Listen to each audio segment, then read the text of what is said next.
mostrarle una fidelidad correspondida. Fidelidad correspondida. La fidelidad de Dios correspondida por Abraham. Estaba estudiando, a veces para dar clase en el seminario tengo que salir muy temprano y esperar varias horas en otro lugar antes de poder dar clase, porque por el tráfico, si salgo a las 5 de la tarde, llego como a las 8 a donde tengo que dar clase, así que me tengo que ir a las 4, y así llego a las 5, pero ahora me quedan 2 horas hasta las 7 para esperar, así que estaba esperando mientras que tomaba una tacita de café, y me dio mucha tristeza escuchar a un hombre que en su dolor ya no medía el volumen, y estaba contándole a su amigo de la infidelidad de su esposa. Y era una situación muy triste. Les soy sincero, de ninguna manera me irritó la manera en que estaba hablando esta persona, porque se escuchaba el desgarro y el dolor, y entonces alzaba la voz y parecía como si reviviera las conversaciones y las peleas con su esposa, y eso me hizo pensar en cómo pudiera ser desgarrado y destrozado un corazón de una persona que está entregado en amor, pero que no es correspondido. Bueno, pongo a su consideración que Abraham en alguna ocasión ya había no correspondido a la fidelidad de Dios, pero que ahora regresa de Egipto y empieza a comportarse de manera diferente. Usted ha visto las diferentes anécdotas que nos narra Moisés en el Génesis, y después de que Dios le hizo sus promesas, su pacto a Abraham en Génesis capítulo 12, versículos del 1 al 3, Abraham se va a vivir a Egipto, pero allí Dios lo protegió a él y a su descendencia, porque no permitió que Sarai fuera tocada, ni que él se consiguiera otra mujer. Luego el siguiente capítulo, en el capítulo 13, tenemos la separación de Lot. En la separación, Dios protegió la tierra de Abraham. Y Lot se enamoró de otra tierra y se fue, y Dios protegió la tierra. Le había prometido eso, ¿no? Descendencia, tierra, pero le había prometido algo más. Le había prometido protegerle de sus enemigos. Tú no necesitas a nadie más. Vete de tu tierra, vete de tu parentela, solo me necesitas a mí. Yo soy suficiente para protegerte. Bueno, en Génesis 14 Dios le protege de sus enemigos. Ahora, no eran sus enemigos directos, pero sí se convirtieron sus enemigos cuando se metieron con alguien a quien él amaba profundamente. Y espere, porque la semana pasada echamos pestes de Lot. Bueno, no echamos pestes propiamente, pero sí dijimos que qué mala onda, que lo abandonó y que se escogió la mejor parte. Pero Abraham no se lo resintió, porque cuando Lot necesitó ayuda, él acudió en su ayuda. Y sin embargo, en esta historia no solamente vemos el amor de Abraham por Lot, vemos el amor de Dios para con Abraham y la fidelidad de Dios para con Abraham. De hecho, en los versículos desde el 1 hasta el 16, usted va a ver la muestra de amor divino. Y del versículo 17 al 24 va a ver la respuesta al amor divino. Dice el versículo 1: aconteció en los días de Amrafel, rey de Sinar, Arioc, rey de Lazar, Kedorlaomer, rey de Elam, y Tidal, rey de Goyim, que estos hicieron guerra a Bera, rey de Sodoma, a Birsa, rey de Gomorra, a Sinar, rey de Adma, a Semeber, rey de Seboim, y al rey de Bela, es decir, Zoar. Todos estos se reunieron como aliados en el valle de Sidim. ¿Quiénes son todos estos? Los del versículo 2 y del versículo 3 son los mismos. Ellos son los que se aliaron en el valle del Sidim para ir contra los que están en el versículo 1.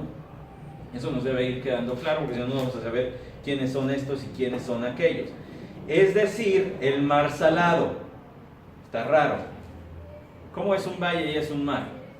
No, es que esta es una referencia que vendría después de Génesis 19. Pero es para que nos ubiquemos. Si no sabe qué dice Génesis 19, échele un ojito. 12 años, estos del versículo 2, que se aliaron en el versículo 3, 12 años habían servido a Kedorlaomer. ¿Por qué Kedorlaomer? Bueno, parece que este era el líder de esa alianza de los reinos mencionados en el versículo 1. Estos habían servido a Kedorlaomer. Dice, pero en el año 13 se rebelaron. Ya no queremos pagarte tributo. ¿Quién eres tú? Nosotros somos un reino independiente y vamos a ser reinos independientes. En el año 14, dice el versículo 5, Kedorlaomer y los reyes que estaban con él porque eran sus aliados, vinieron y derrotaron a los refaitas en Astarot, Karnaim. Fíjese, a los refaitas, susitas, emitas, versículo 6, Orios, que aunque le suene a galleta, está con H, o sea que no es la misma cosa. A los Orios en el monte Seir hasta el Parán, es un nombre que está junto al desierto.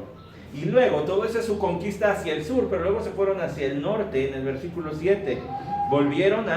Por eso dice volvieron, en Mispat, es decir, Cades, y conquistaron a los amalecitas, a los amorreos. Por cierto, los amalecitas es una referencia posterior también, pero a la gente que estaba en el territorio de los amalecitas en ese momento, a los amorreos.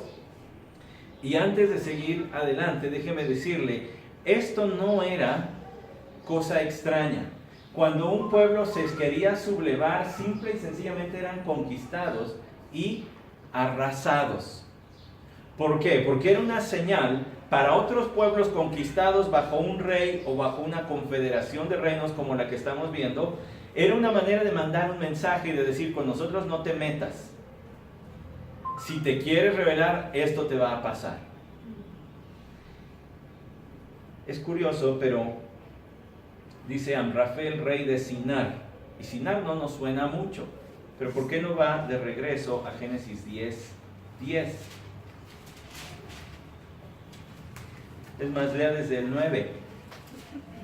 Él fue un poderoso cazador, está hablando de Nimrod, delante del Señor. ¿Recuerda cuando hablamos de eso? Un cazador que enfrentaba al Señor, se envalentonaba y decía, ¿y quién es Jehová? Arrogante. Por tanto se dice como Nimrod, poderoso cazador delante del Señor, no bajo su bendición, sino en contra de él.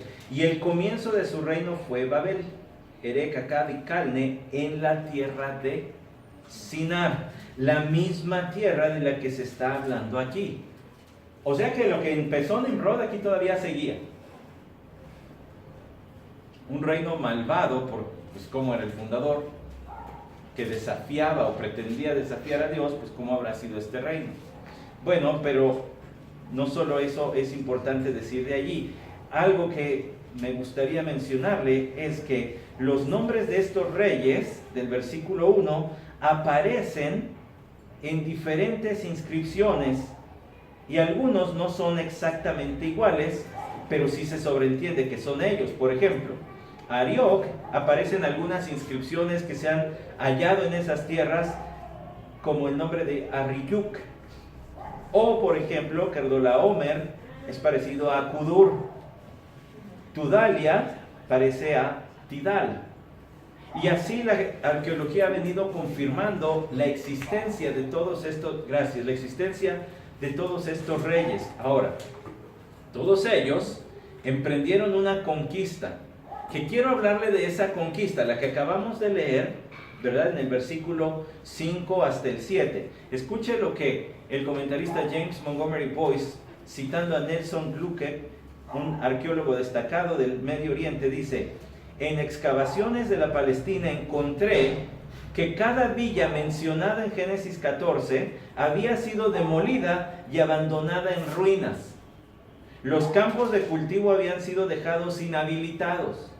La población fue asesinada o tomada cautiva, y por cientos de años a partir de entonces el área completa fue como un cementerio abandonado, horriblemente desatendido, con todos sus monumentos destruidos y molidos en pedazos hasta el piso. ¿Por qué le cito eso? Porque la fuerza militar que desplegaron estos 4 reyes del norte, que emprendió una conquista hacia el sur, y luego hacia el norte, y luego otra vez hacia el sur, era tan grande que se daban el tiempo no solamente de conquistar a los ejércitos, sino de asesinar o llevar cautivos a los pueblos y sus ciudades, demolerlas, hacerlas pedazos, cachitos. Piensa en eso, porque si vas a pelear contra otro reino, no quieres cansar a tu ejército demoliendo monumentos. O sea que era un gran, poderoso ejército que a su paso iba arrasando con todos. Porque ya le dije que querían mandar un mensaje: te sublevas, esto te va a pasar. Y no solamente encontré eso. Por ejemplo, William Foxwell Albright descubrió en 1924 en esa región un gran cementerio conteniendo los restos de cerca de 500,000 personas. O sea que estos no eran pueblitos que habitaban 20, eran grandes pueblos, ciudades grandes, reinos grandes, que tenían incluso la necesidad de cementerios gigantescos. No hay uno así en la Ciudad de México. Eran grandes pueblos y ciudades que requerían muchas instalaciones, pero que esta Confederación del Norte, que es la que se menciona en el versículo 1, vino arrasándolos a todos. Ya va tomando dimensión la magnitud del poderío militar y bélico que tenían estos reinos. Bueno, pues sigan adelante, porque el versículo 8 dice que se juntaron 5. Ellos son 4, los del norte son 4, nosotros somos 5, sí la hacemos. Sacamos cuentas, 0 mata 0, sí la hacemos. Versículo 8, salió el rey de Sodoma con el rey de Gomorra, el rey de Adma, el rey de Zeboim, el rey de Bela, es decir, Zoar, y presentaron batalla contra ellos, ya sabe, Kedorlaomer y sus aliados, en el valle de Sidim. Ya lo mostré en el mapa dónde está. Esto es contra Kedorlaomer. Vienen ahí el nombre de estos reyes. Y fíjese el final del versículo 9, 4 reyes contra 5. Ya lo hicimos, ya la armamos, sí les ganamos. Uy, ni siquiera se nos narra la batalla, solamente la huida. El versículo 10, y en el valle de Sidim estaba lleno de pozos de asfalto, y el rey de Sodoma y el de Gomorra huyeron y cayeron allí. O sea, ni siquiera hay necesidad de contarnos cómo fue la lucha. Esto fue una masacre, los arrasaron, de tal modo que los reyes de Sodoma y Gomorra salen huyendo y caen en pozos de asfalto como el que le mostré, y luego los demás huyeron a los montes. Los otros reyes y la gente que alcanzó a escapar huyeron a los montes y y tomaron todos los bienes de Sodoma y Gomorra y todas sus provisiones y se fueron. Y entre ellos se llevaron a Lot, como dice el versículo 12, sobrino de Abraham, el hijo del hermano, de manera literal. ¿Por qué Moisés enfatiza bajo la inspiración del Espíritu de Dios que era hijo del hermano de Abraham? Porque quiere hacer el vínculo, se metieron con su familia. El lazo y el nexo de amor que existía entre Abraham y Lot es lo que va a mover a Abraham a ir tras ellos. Pues él habitaba en Sodoma, ya estaba allí, y partieron. Y uno de los que escaparon vino y se lo hizo saber a Abraham, el hebreo, que habitaba en el encinar de Mamre, el amorreo. Note los detalles. Uno que escapó sabía quién era Abraham, pariente de Lot, y sabía dónde estaba. Y se echó el viajezote hasta allá para decirle lo que había sucedido. Y él estaba todavía habitando en el encinar de Mamre, el amorreo, hermano de Escol y hermano de Aner. Estos eran aliados de Abraham. Dice Abraham el hebreo. Y algo que es de destacar con esa pequeña referencia es que es la primera vez que se le llama así a alguien. ¿Por qué a los judíos se les llama hebreos y específicamente a Abraham se le llama hebreo aquí? Bueno, porque es la referencia de que es un descendiente de Eber. Vaya a Génesis capítulo 11, versículos 15 al 17.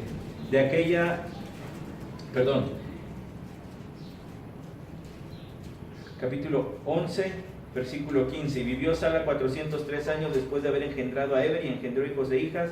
Eber vivió 34 años y engendró a Peleg, y vivió Eber 430 años después de haber engendrado a Peleg y engendró hijos e hijas. Es importante que no se olvide de dónde viene Abraham. Este es parte de la descendencia de Eber y de Sem, ¿verdad? Entonces, y este es, entonces, pues de la bendición que pronunció Noé sobre su hijo Sem.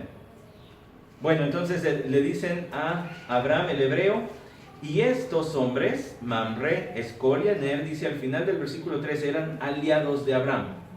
Ahora, ¿por qué cree usted que es importante que se diga que eran sus aliados?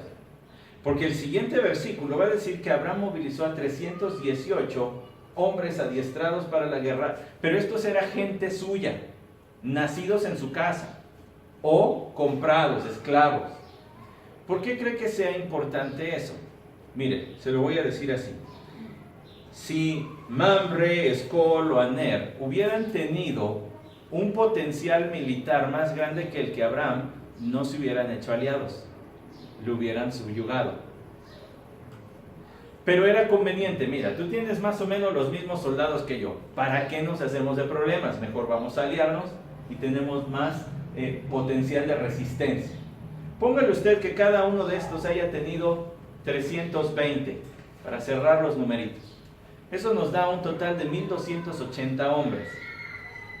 1280 hombres que van a ir contra un ejército de 4 reyes, que además vienen encarrerados, que han avasallado, han destruido ciudades, o sea que es un gran número, que además tienen experiencia en guerra, y estos son esclavos, artesanos, ganaderos, que si saben tirar una resortera, un tirafichas, una de esas cosas, pues ya es ganancia, pero no tienen experiencia. Ese es el ejército de Abraham. Va viendo la dimensión de lo que está sucediendo aquí. Bueno, Dios siempre ha protegido a su pueblo. Siempre ha protegido a su pueblo. Y fue en 1967 cuando se vivió en el mes de junio la Guerra de los 6 días, donde Egipto, Jordania, Irak y Siria se enfrentaron al pequeño y recién nacido pueblo, nación israelita. ¿Y quién cree que ganó? Los israelitas. Porque nadie va a poder destruir jamás a los israelitas. Dios tiene pactos que cumplir. Por más que los quieran aplastar, nunca van a poder. Dios tiene pactos que cumplir. Con razón decía el primer ministro, que se me acaba de escapar su nombre, Benjamín Netanyahu, en Israel, quien no cree en milagros no es realista. Bueno, vean lo que va a suceder en Génesis 14, algo muy semejante. Versículo 14, al oír Abraham que su pariente había sido llevado cautivo, movilizó a sus hombres adiestrados, nacidos en su casa, 318, y salió en su persecución hasta Dan. Dan es una referencia posterior. ¿Por qué? Porque Moisés no estaba cuando fue conquistada la tierra, y Dan es la parte más al norte de lo que los judíos conquistaron bajo el mando de Josué. Y por la noche él con sus siervos organizó sus fuerzas contra ellos y los derrotó y los persiguió hasta Oba, que está al norte de Damasco, y recobró todos sus bienes. Le bastó una noche para ponerlos en fuga. ¿Y sabe hasta dónde los persiguió? Oba estaba a 240 kilómetros todavía. Eso es como ir de aquí a Querétaro. Y se fue persiguiéndolos. Ya se imaginan los otros chillones. ¡Córrele que ahí vienen! Eran muchos menos. Pero de alguna manera Dios los ayudó para derrotarlos y ponerlos en fuga y hacerlos huir y dejar todo lo que habían capturado, porque el versículo 16 dice, recobró todos sus bienes, también a su pariente Lot con sus posesiones, y también a las mujeres y a la gente. La muestra del amor de Dios para con Abraham.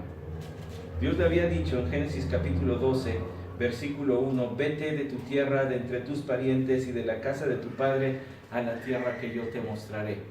En Génesis 13, por fin, Abraham se separa del último de sus parientes, que era Lot. ¿Por qué era importante que esto sucediera? porque era la forma en que Dios le iba a demostrar que él no necesitaba a nadie, que Dios le bastaba para todo, incluso para protegerlo de sus enemigos. Es el Salmo 127 el que nos da una buena explicación al respecto de por qué es importante tener familia y tener familia numerosa. Como flechas en mano del guerrero, dice el Salmo 127:4, así son los hijos tenidos en la juventud. Bienaventurado el hombre que de ellos tiene llena su aljaba, no será avergonzado cuando hable con sus enemigos a la puerta. Pero Abraham no tenía ningún hijo. Tenía todas las de perder, pero Dios le proveyó no solamente un ejército, porque eran bien poquitos. Dios le proveyó su poder y su cuidado para derrotar un ejército altamente entrenado, experimentado en guerra y que venía arrasando pueblos enteros, y Dios lo protegió. Ahora yo entiendo que a nadie nos gustan las películas donde los buenos mueren, pero a veces Dios permite que los buenos mueran. Es entonces una enseñanza que nos dice que Dios no va a permitir que ningún mal llegue a nosotros. Quizá aquí hay alguien sentado que fue asaltado esta mañana o en esta semana. Quizá hay alguien aquí pasando por enfermedad o pasando por pruebas con algún vecino, problemas con algún pariente y dices, pero el Señor me va a sacar. Bueno, esto no te garantiza eso. Te garantiza que no van a venir pruebas o sufrimiento por manos de otras personas, o incluso que podría algún día venir la muerte a mano de otra persona. Pero entonces, ¿cómo la protección de Dios, el amor de Dios protegiendo a Abraham tiene que ver con nosotros? Bueno, sería un poco injusto pedirle más protección a Dios que la que Él ya nos ha mostrado, ¿no cree? Simple y sencillamente porque Pablo explicó que nuestros más grandes adversarios no nos pueden hacer nada. Ahora, los más grandes adversarios no son carne ni sangre, no tenemos lucha contra carne ni sangre. Nuestros más grandes adversarios podría ser Dios. Y ya me volteé a ver así, con el ceño fruncido, como que Dios. Pues sí, podría ser Dios. Porque la Escritura dice que el que se constituye amigo del mundo se constituye enemigo de Dios. Es decir, que si uno vive una vida sin temor de Dios, sin creer en Cristo Jesús como el Salvador, entonces eres un enemigo de Dios. Pero Dios nos ha hecho salvos de su ira. Romanos 8:1 dice, por consiguiente, no hay condenación para los que están en Cristo Jesús. De nada te serviría salvar la vida en este mundo. Dicho coloquialmente, salvar el pellejo, que nunca te pase nada, nunca te atropelle, nunca el vecino te eche bronca y te golpee o te lastimen en un asalto. De nada te serviría eso si tu alma se pierde. Pero Dios ha garantizado que todos aquellos que están en Cristo Jesús, que han rendido su vida a Cristo Jesús, son salvos de su ira. Y Dios sí puede castigar después de esta vida. Por eso nuestro Señor Jesucristo dijo, no temáis a los que lastiman el cuerpo, más bien temed al que lastima el cuerpo y el espíritu en el infierno. A ese sí teman, de ese sí tengan temor. Pero no solamente eso. Usted ha escuchado una y otra vez, recurrimos al Apocalipsis porque es una fuente de esperanza para nosotros los creyentes, y ahora, si el Señor lo permite, el jueves ya estaré dando escatología otra vez en el seminario, y si alguno de ustedes quiere ir, es bienvenido, y si quiere cooperar para la gasolina también, más bienvenido será. En Apocalipsis capítulo 20 dice acerca de la muerte: bienaventurado y santo es el que tiene parte en la primera resurrección. La muerte segunda, es decir, el lago de fuego, es decir, el infierno, no tiene poder sobre esto, sino que serán sacerdotes de Dios y de Cristo y reinarán con Él por 1000 años. deje que la derrota de aquellos reyes y deje que la victoria de aquellos reyes les recuerde que sus más grandes enemigos, Cristo Jesús ya se encargó de ellos. La ira de Dios que teníamos que enfrentar por nuestro pecado y la muerte segunda, el castigo por ese pecado. Porque solamente a través de Cristo que somos salvos. Ahora, en el versículo 17 de Génesis 14, usted va a encontrar la respuesta a la fidelidad de Dios. Dios había sido fiel con Abraham. ¿Cómo va a responder a este hombre? ¿Por qué ha dado sus coletazos? ¿Por qué ha hecho cosas muy cuestionables? Y las va a seguir haciendo, pero no en el capítulo 14. El versículo 17 dice: a su regreso después de derrotar a Kedorlaomer y los reyes que estaban con él, salió a su encuentro el rey de Sodoma en el valle de Sabe, es decir, el valle del rey. Entonces, ¿qué pasó con el rey de Sodoma? Bueno, este cayó en un pozo de esos de asfalto, quedó atorado y quizá ya no lo quisieron perseguir por no quedar atorados y de alguna manera Dios preservó su vida, le concedió la misericordia de que no lo mataron, porque hasta de la distancia lo podían haber matado. Por algo no lo hicieron y él quedó vivo, y cuando Abraham regresó, salió a recibirlo y va a participar más adelante en el versículo 22, pero note el versículo 18. Entonces Melquisedec, rey de Salem, sacó pan y vino. Él era sacerdote del Dios Altísimo. Entra a escena una de las personas más enigmáticas de toda la Biblia. No se menciona más que aquí, en el Salmo 110 y en Hebreos capítulo 7. Nunca más. Pero lo que se dice de él es sumamente importante. ¿Por qué? Porque lo asemeja mucho a Cristo. Ahora, se ha disputado mucho quién es este Melquisedec. Algunos han propuesto que si uno traslapa las vidas narradas en Génesis, Sem debía haber estado vivo todavía por aquí, que podría haber sido Sem. Pues no parece, porque de él se va a decir que no se sabe su genealogía, y de Sem sí se sabía. Otros han dicho es que fue una manifestación preencarnada de Cristo Jesús. Es decir, se le apareció Cristo Jesús antes de venir a nacer en el vientre de María en Belén. El problema es que Hebreos 7 dice que Jesús es superior a Melquisedec. Entonces, ¿cómo diría el autor de Hebreos? Jesús es superior a Jesús. Entonces, no puede ser. Este es un rey del que tenemos que conformarnos con decir, se dice lo que se dice y no se sabe más. Pero aquello que es mencionado de él es muy importante. Dice que este es Melquisedec. No es un nombre, es un título. Rey de justicia, quiere decir Melquisedec. Ahora dice que gobernaba en Salem, rey de Salem. Si usted le interesa, ¿verdad?, cómo se dice eso en el hebreo, es muy parecido a Shalom, rey de Shalom, rey de Shalem, rey de paz. Este es un rey que lo caracterizaba la justicia, era un rey de justicia, de bien para su pueblo, pero además era un pacificador. Ojo, no un rey pasivo, sino uno que sabía mantener la paz, el buen gobierno entre sus súbditos. Se parece a Jesús, rey de paz, justo. No solamente eso, dice, sacó pan y vino. No suena muy coloquial. Sácate el jamón y el pan, no. Espere, porque de esto se dice cuando el rey de Sodoma le ofrece a Abraham que se lleve todo.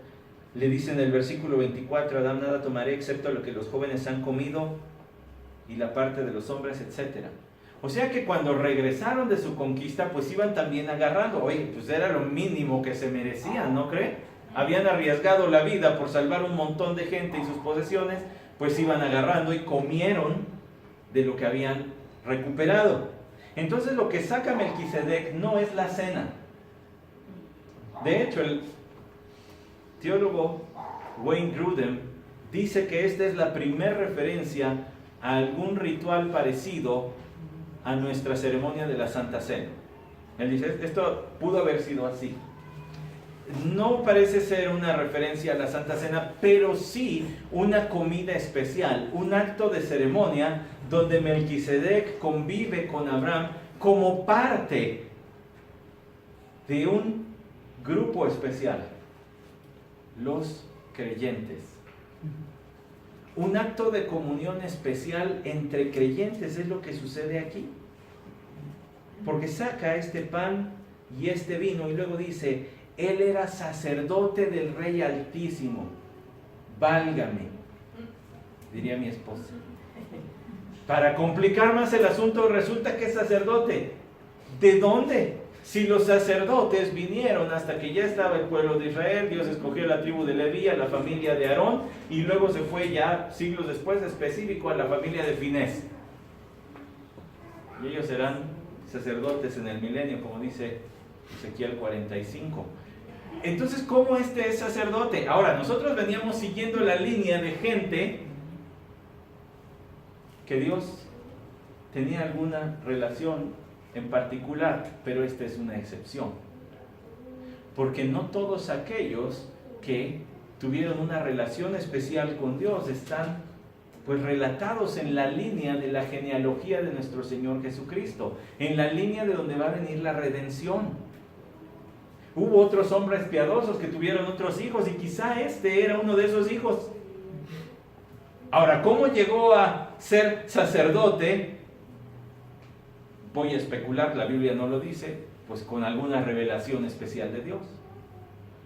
Para entonces ofrecer sacrificios e interceder por el pueblo, como era el oficio del sacerdote, y es hoy el oficio de nuestro Señor Jesucristo. Aquí le va un detalle para que lo piense. El comentarista Montgomery Boyce también lo cito cuando él dice: esto constituye una prueba de que el politeísmo vino después del monoteísmo y no al revés. Es decir, que ahí termina la cita, pero lo que hoy los hombres dicen que es una invención humana, más bien es la verdad, y aquello que los hombres inventaron es lo que predomina en esto. La realidad es que hay un solo Dios. Y la invención de los hombres son muchos dioses. Un solo Dios, monoteísmo. Muchos dioses, politeísmo. ¿Qué hubo primero? Monoteísmo. Adán y Eva tenían un solo Dios. Caín y Abel conocieron un solo Dios. Enoc conoció un solo Dios. Noé conoció un solo Dios. Siempre hubo un solo Dios, pero los hombres, al desviarse y rechazar ese Dios, se hicieron muchos dioses que les convenían, como les gustaban. No me gusta cómo nos trata este Dios, no me gusta tener que obedecerle, no creo que sus mandatos sean por amor, voy a hacer lo que yo quiera y para que alguien me ayude, pues voy a hacerme un Dios. Y a este palo le voy a dar forma de hombre o de animal y luego me voy a hincar ante él. Ayer barrí con él, hoy le estoy pidiendo que me salve. Primero fue el monoteísmo, luego el politeísmo. Primero la revelación de Dios, de un solo Dios. Y por eso es que encontramos a este Melquisedec, que dice lo siguiente: y lo bendijo. O sea, Melquisedec a Abraham diciendo: bendito sea Abraham del Dios Altísimo, creador del cielo y de la tierra. ¿Es el mismo Dios de Abraham?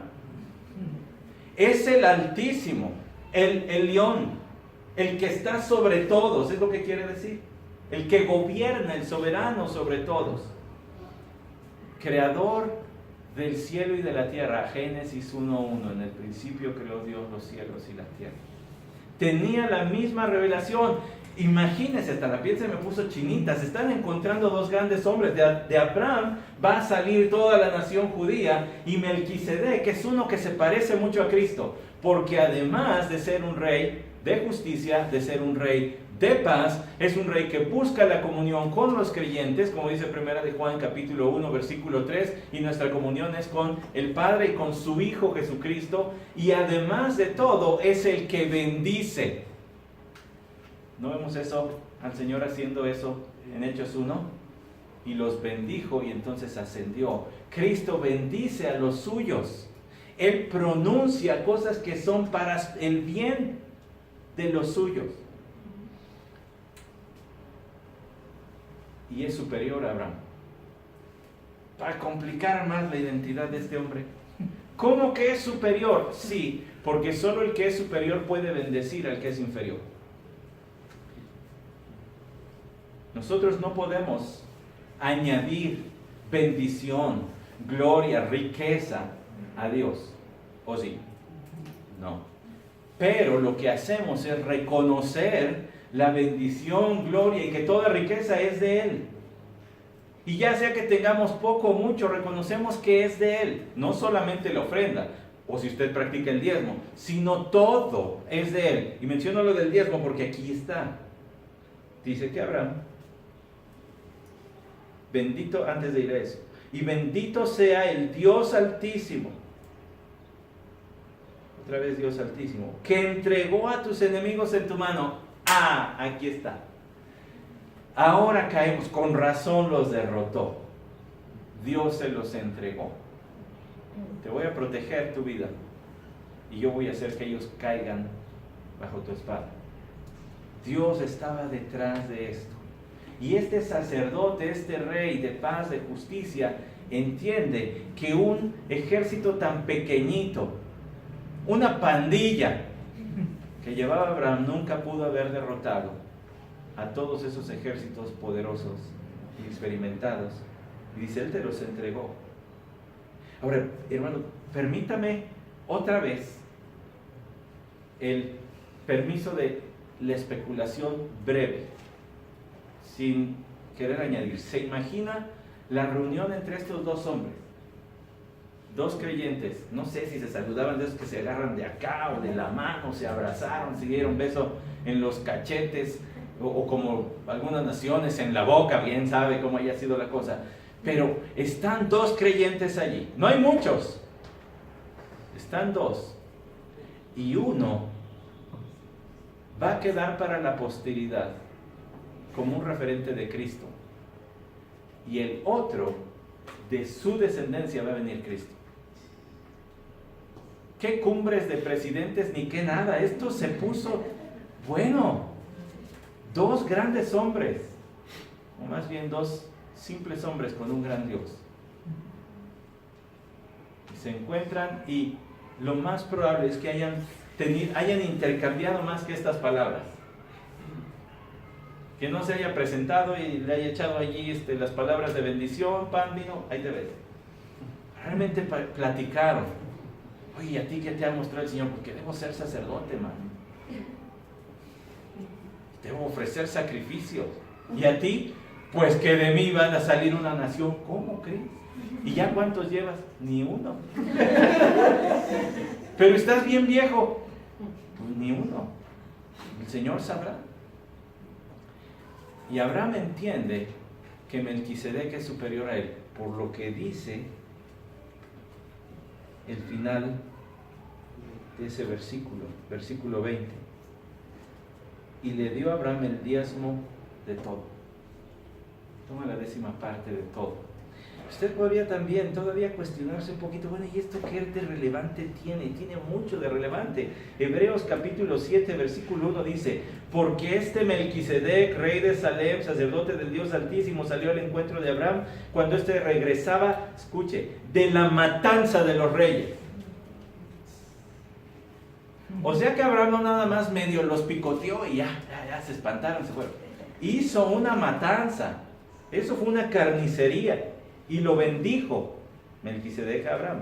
Abraham le entregó el diezmo de todos los despojos, cuyo nombre significa primeramente rey de justicia y luego también rey de Salem. Esto es rey de paz, sin padre, sin madre, sin genealogía, no teniendo principio de días ni fin de vida, sino hecho semejante al Hijo de Dios, permanece sacerdote en perpetuidad. Espere, ¿por qué es importante que no se nos diga ningún detalle de la genealogía, o sea, de la familia de Melquisedec? Porque dice, como no sabemos, entonces su sacerdocio era fuera de una familia ordenada para el sacerdocio. Ahora, del Señor Jesucristo sí sabemos, y está bien hecha la genealogía, Mateo, Lucas, los dos la narran. Pero ¿en qué sentido es parecido? En el sentido de que el Señor Jesús, no siendo de la tribu de Leví, menos de la familia de Aarón, menos de la familia de Finés, fue hecho sacerdote. Considerad, versículo 4, pues la grandeza de este hombre a quien Abraham, el patriarca, dio el diezmo de lo mejor del botín. Consideren la grandeza. Fíjense qué tan importante es en la historia del pueblo judío. Porque bendijo a Abraham y porque Abraham, el padre del pueblo judío, lo reconoció como superior. La cosa no queda allí. Nos desviaría hacia la idolatría y estaríamos cantando canciones a Melquisedec. Pero no es así.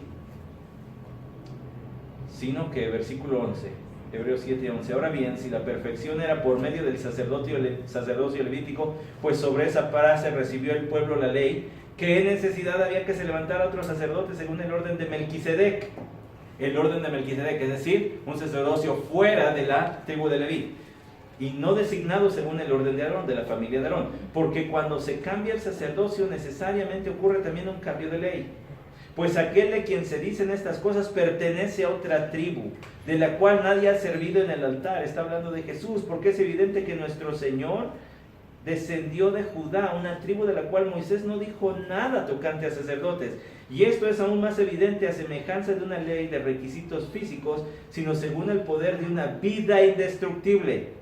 Pues de él se da testimonio, tú eres sacerdote para siempre según el orden de Melquisedec. Versículo 22, por eso Jesús ha venido a ser un fiador de un mejor pacto. Los sacerdotes anteriores eran más numerosos porque la muerte les impedía continuar.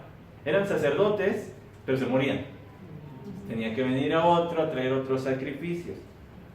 Pero Jesús, Él conserva su sacerdocio inmutable, puesto que permanece para siempre, por lo cual Él también es poderoso para salvar para siempre a los que por medio de Él se acercan a Dios, puesto que vive perpetuamente para interceder por ellos. Es decir, Jesús es mejor rey y sacerdote. Y ojo, hermanos, porque eso le costó el reinado a Saúl. Saúl, el primer rey del pueblo de Israel, quiso usurpar las funciones del sacerdote, y eso solamente había herido uno, rey y sumo sacerdote, Melquisedec, y era el anuncio de que tenía que venir otro, Cristo Jesús. En pocas palabras, ¿ya vio por qué Dios castigó a Saúl quitándole el reino? Porque estaba queriéndose acercar, quizás sin saberlo, pero de todas maneras, a la figura de Cristo, pero de manera desobediente. Melquisedec es rey y sumo sacerdote, pero no adoramos a Melquisedec, porque ese fue un hombre que se pareció a Jesús, pero no es Jesús. Jesús es el sumo sacerdote que no necesita estar ofreciendo sacrificios una y otra vez, sino que ofreció uno para siempre, su propia vida, y siendo así, y siendo eterno, no necesita volver a morir por los pecados, sino que el sacrificio que hizo es bueno y es suficiente y es único para salvar a todos los que depositan su fe en Él. Con razón Melquisedec es tan importante para el pueblo judío. Pues sí, Abraham lo reconoció como superior y ellos tienen como padre de la nación a Abraham. Pero Cristo es infinitamente superior a estos dos hombres, porque Él es el Salvador único, el único que necesitamos. ¿Cómo tendríamos que responder a Cristo? Porque este tema del sacerdocio y cómo Cristo es superior, yo lo dejé hasta el capítulo 7, pero el 8, el 9 y el 10 siguen hablando de lo mismo en Hebreos. ¿Sabe cómo concluye el autor de Hebreos su disertación acerca de por qué Cristo es superior en su sacerdocio y cómo Él con su único y suficiente sacrificio nos reconcilia con Dios? ¿Sabe cómo lo concluye? Con estas palabras: entonces, puesto que tenemos confianza para entrar a un lugar santísimo por la sangre de Jesús, por un camino nuevo y vivo que Él inauguró para nosotros por medio del velo, es decir, su carne, y puesto que tenemos un gran sacerdote sobre la casa de Dios, acerquémonos con corazón sincero, en plena certidumbre de fe. ¿Sabe qué es lo que tenemos que hacer en respuesta también a Génesis 14? al contemplar a Jesús, nuestro gran sumo sacerdote, acercarnos con confianza a Dios. Usted va a decir, pero yo estoy muy sucio de pecado. Eso está bien para los que están aquí cada semana o los que vienen los miércoles y aquellos que leen su Biblia entre semana o que tan siquiera oran antes de la comida. Eso está bien, acérquense ustedes, yo no puedo. La invitación es para todos. Santiago escribió que podríamos acercarnos a Dios. Y lo dijo de una manera tan clara que la lectura basta. Acercaos a Dios y Él se acercará a vosotros, limpiad vuestras manos pecadores, y vosotros, los de doble ánimo, los que un día sí y otro no, purificad vuestros corazones. Afligíos, lamentad y llorad, que vuestra risa se torne en llanto y vuestro gozo en tristeza. Humillaos en la presencia de Dios y Él os exaltará. Tú te puedes acercar a Dios, porque tienes un gran sumo sacerdote que es superior a Melquisedec, superior a Abraham, y entonces te ha abierto el camino a Dios por su único y suficiente sacrificio. El autor de Hebreos también dijo: mantengamos firme la profesión de nuestra esperanza sin vacilar, porque fiel es el que prometió. Y consideremos cómo estimularnos unos a otros al amor y a las buenas obras, no dejando de congregarnos como algunos tienen por costumbre, sino exhortándonos unos a otros, y mucho más al ver que aquel día se acerca. No sé si lo notó, pero aquí están los tres pilares de la vida cristiana: la fe, la esperanza y el amor. ¿Qué debes de hacer en respuesta a este gran sumo sacerdote? De que por su sacrificio serás recibido. Mantener la esperanza que Él ofrece de vida eterna y empezar a vivir a la luz de la vida eterna hoy. Yo sé que voy a estar con mi Señor, por tanto pueden quitarme lo que quieran y yo puedo vivir de manera desprendida y ayudar a otros porque tengo esperanza. Y el amor, de manera que consideremos, y es interesante lo que Arthur Pink dijo acerca de ese consideramos, quiere decir quedártele viendo algo hasta que lo conozcas perfectamente. Es decir, el cristiano debe ocuparse de manera constante en encontrar formas de mostrar su amor a los otros hermanos.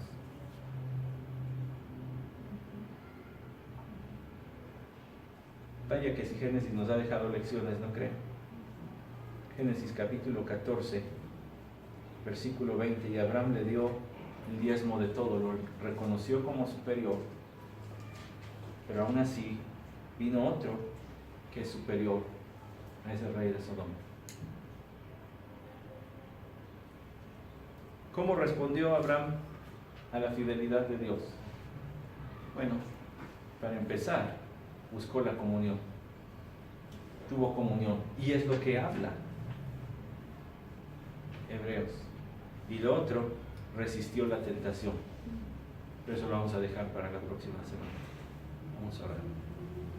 Padre, que tu palabra traiga el fruto para el cual la enviaste. Gracias, Señor, por mostrarnos a Cristo en Génesis, no porque Él fuera Melquisedec, sino porque Él es superior a Melquisedec, como explica tu palabra en Hebreos, como Él explica en el Salmo 110. Él es sacerdote conforme al orden de Melquisedec. Gracias por tu Hijo Jesucristo, quien nos ha llenado de tantas bendiciones que cómo no ser atraídos a la fidelidad, cómo no corresponder tu fidelidad. Así como lo fuiste con Abraham, así has sido con nosotros, nos has librado de nuestros enemigos. Y nos has llenado de tantas bendiciones, Señor, que cómo no serte fieles.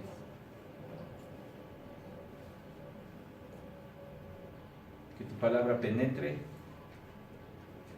nuestra mente, transforme nuestra voluntad, impulse y despierte anhelos que te honren.